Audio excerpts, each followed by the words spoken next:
What a black cat saw on July 4, 1776. Before sunrise, Philadelphia was already holding its breath.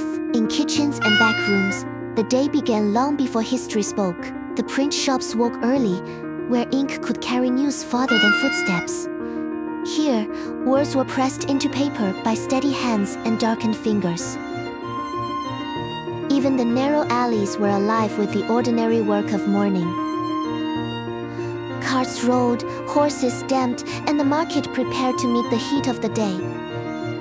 At the well, water rose with the first whispers moving through the city.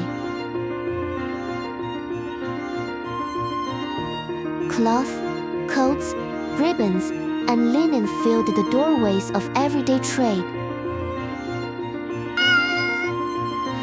Inside the homes, breakfast was plain, quick, and necessary. But on some streets, men were walking with more purpose than usual.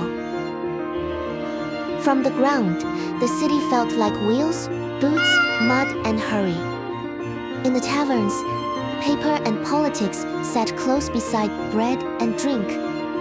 Under the tables, even silence sounded tense. Messages crossed the city faster than the morning sun. Outside the State House, people waited without knowing exactly what they were waiting for. In the corridors nearby, power smelled of wax, paper, and ink. A nation could still be only handwriting at this point. And yet, in the quieter lanes, sweeping, stitching, and bread carrying still went on. The markets stayed full of food, tools, cloth, and all the things life still required.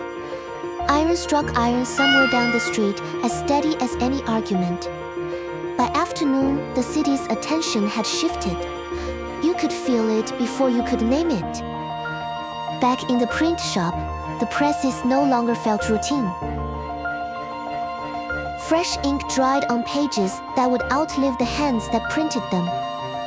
Once the words reached the street, they belonged to everyone who could read them. Workers, merchants, women, children, gentlemen, all stood inside the same hot moment.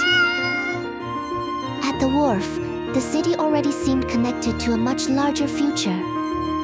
As evening came, shutters closed and cooking smoke rose, but the day did not feel ordinary anymore.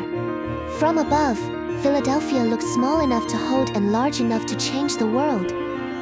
At twilight, the windows lit one by one, and the city kept breathing beneath them. And under the first stars, I understood this. History had turned, but life went on. Follow the cat. More words of power and beauty are still waiting.